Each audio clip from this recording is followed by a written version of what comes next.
Hello everyone, eto na naman po si Jennifer S. Channel. Ngayon po ay Sabado de Gloria na po, pero bukas pa rin ang ating tindahan. Bakit kaya mga kasari?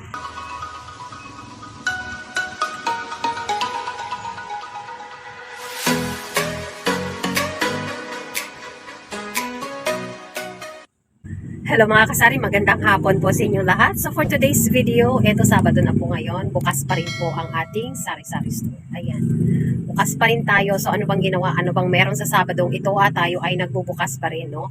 So ang ating mga kapitbahay mga kasari ay same as usual, sarado pa rin silang lahat. So ang pagkakaalam ko ay magbubukas yan sila by Monday or bukas, Sunday. Ayan, bukas na yan sila pag Sunday. So ako, bukas pa rin ako ng Saturday nito. Sabado de Gloria na ngayon, kumbaga, pero open pa rin ang ating tindahan. Bakit kaya ako nagbubukas mga kasari?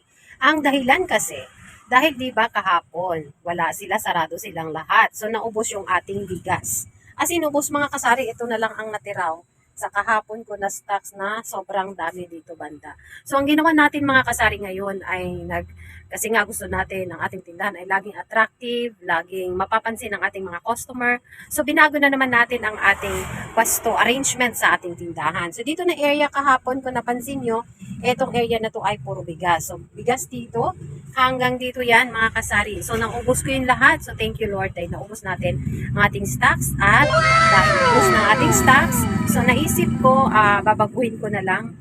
Kasi ito is medyo sagabal tong glass ko dito sa gitna. So nilagay ko na lang dito. So ayan binago natin. So yung mga soft drinks natin, yung ating mga royal, mga swaktong maliliit, is nandyan na naman sila sa harapan. So kitang-kita yan mga kasari sa labas. Ayan. So inayos natin yung mabuting ating tindahan kasi meron na namang umuusbong dito na isa na namang kakompetensya natin at isa itong convenience store. So dapat maging ang tindahan natin magmukha din convenience store kahit maliit lang, o diba? So yon, sa isip-isip na naman ng isang sari-sari store owner na ako yon. So ayun, nilagay muna natin dyan, tinransfer natin dyan ang ating mga biscuits, ayan, para pansin kaagad ng ating mga customer na mga kids. Kung ang mga nanay magdala ng mga kids, so makikita nila kaagad ang mga pwede nilang bilhin sa harapan ng aking tindahan dahil po ay katabi ito ng aking rice. So katabi siya sa aking rice, no? Ito na kasi aking rice, itong bago kong lagayan. Sobrang maswerte talaga mga kasari, no? Sobrang blessed na blessed ang aking bigasan business dahil dito sa aking lagayan na ito, sobra talagang nakakainganyo ng aking mga customer.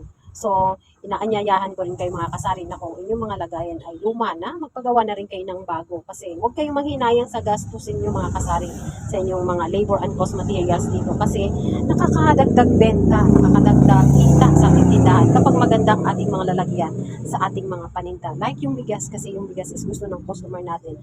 Malinis tingnan mo. So as you can see, malinis, magandang pagkakagawa.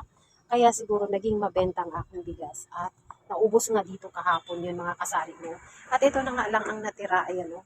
Ay yung dalawang yan na lang natira. Nang dahil dyan, so open pa rin tayo kasi gusto ko, pagpunta ko dito, lalo na kung Sunday dahil maraming mamimili bukas, kaya nag-order ka agad tayo kay supplier dahil bukas si supplier ngayong Saturday de Gloria.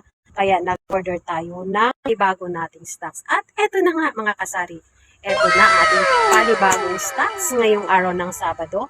Ayan na po, no? So, ibig sabihin, ito yung naubos ko buong maghapon kahapon.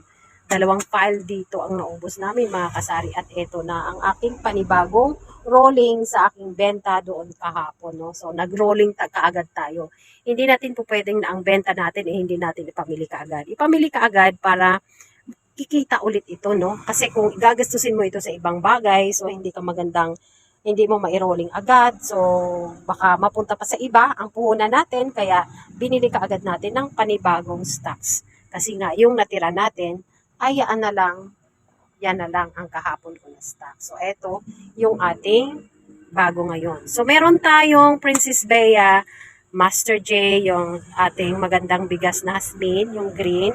And meron din tayong sweet hasmin na blue, Princess Bea din. Meron din tayong regular. So, kung kasunod kayo sa aking video, ang sabi ko is meron akong 4 na varieties ng rice. So, yun no? So, nagbebenta tayo ng per sacks, per kilo, per gantang. Ayan, yung ating bentahan dito sa ating tindahan.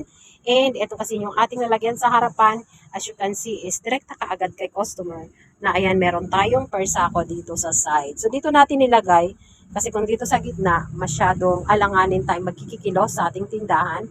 So kaya dito natin in-arrange ang ating bagong rice. Anyways mga kasari, yung sa likod nito is yung ating ref. So okay lang yan kahit matakpan. And yung ating glass doon ng ating mga palaman ay kita pa rin naman ni customer. And yung side naman ng ating mga dilatas dyan ay kita pa rin. So ayan, may bumili ulit. Eto din mga kasari ngayon pala is nag-deliver din sa akin si grocery. Ayan, so may bumili na naman. Ayun mga kasari, yung dalawang box na yun, yun ay grocery. So ngayon lang ito din dumating. Ang laman nito, so binuksan ka agad natin kasi wala na tayong mga tanduay lights. Ito, mabiling-mabili ito sa akin. 65 ang aking bentahan nito.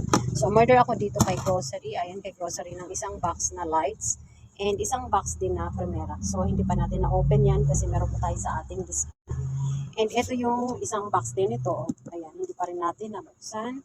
Ayan. So, yun itong mga kape-kape, mga fudgy bar, mga kung ano-ano itong nandito. So, hindi mo lang natin naman kasi ari lang ibang napamili din dito sa ating pamilihan, which is ang ating Iloilo Supermarket. So, ito rin yung aking napamili, na ipamili ni partner kahapon. So, nai-arrange na rin natin dyan. So, ito ay hindi pa natin bubuksan. O, ayan. So, ito yung ating bagong arrangement, mga kasari, no? So, dito, ayan, o. Ayan na sila. So, hindi ko pa masyadong naayos dyan, pero hindi naman halatang magulo. So, yun yung aking mga nilagay. Kasi, ito kasi, magandang nandito kasi para hindi matatakpan yung aking mga sabon-sabon. Kasi yung nandito yung aking rice, napapansin ko, madilim dito na area. Hindi ka agad-agad mapapansin ni customer na meron tayong mga sabon, mga shampoos, ayan. So, naisip ko, ilagay ko na lang muna. Ilagay ko talaga permanently si rice dito na area. So, dito ko na siya ilagay kasi wala naman siyang matatakpan, pakusina na yan banda dyan. So, okay lang yan dyan. O, ayan. So, ganito na ngayon ang itsura ng aking tindahan. So, yung ating counter nga ay dito na area. And kita na yung doon, ay yung ating mga alak, at saka kung ano-ano pa, mga diapers dyan, nandyan na yan. And yung sa ibabaw na yun, yung ating mga kape-kape. So, ito yung ating order. Halos mga kape yan. Kasi mga kulang-kulang na rin. So, ayusin ko yung mga yan dyan. Hindi pa natin naayos sa dating 25 grams. Ayun lang, 3 na lang peraso yan. So, yan. Yung mga soup, yun na lang din. So, kailangan ko yung iaayos. Yung mga nandito nga sa box sa ilalim na yan. So, ayun, no?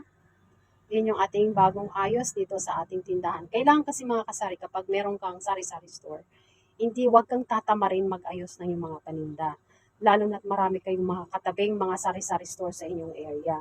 Dapat laging attractive, maayos ang ating paninda para maganahan si customer na bumili sa ating tindahan. Lalo na dito sa akin, kailangan ko talagang laging mag-aayos. Kasi nga, meron na namang isang convenience store. As in, dito lang talaga sa katabi ko, no? Katabing pader ko lang, dito lang. As in, katabing katabi. Sa next vlog ko yan, mga kasari, ipapakita ko sa inyo kung paano kami magkatabi dito sa aking panibagong kakompetensya. So anyways, wala naman akong pake kung meron akong maraming kakompetensya dito sa aking tindahan. Basta focus lang tayo sa ating mga paninda, mga kasari. Lahat naman kasi gustong kumita, gustong magkaroon ng hanap buhay, gustong magkaroon ng negosyo. So yun ay wala tayong pake sa kanila, no, kung magbukas sila. Basta ang sa atin lang, isaayusin natin yung atin para kahit papano, hindi rin tayo maiiwan sa ere. So yun lang aking share ngayong araw ng Sabado, mga kasari. So, thank you so much guys for watching. Sa mga nanonood ng videos ko kahapon, thank you so much and mega love shout out sa inyong lahat. Salamat sa pagsubaybay at sa aking mga bagong subscribers dyan. Mega love shout out po sa inyong lahat. And happy Saturday po sa inyong lahat. Sabado de Gloria na po ngayon. Thank you so much guys for watching and God bless sa ating lahat. And ingat po tayo palagi. Bye-bye!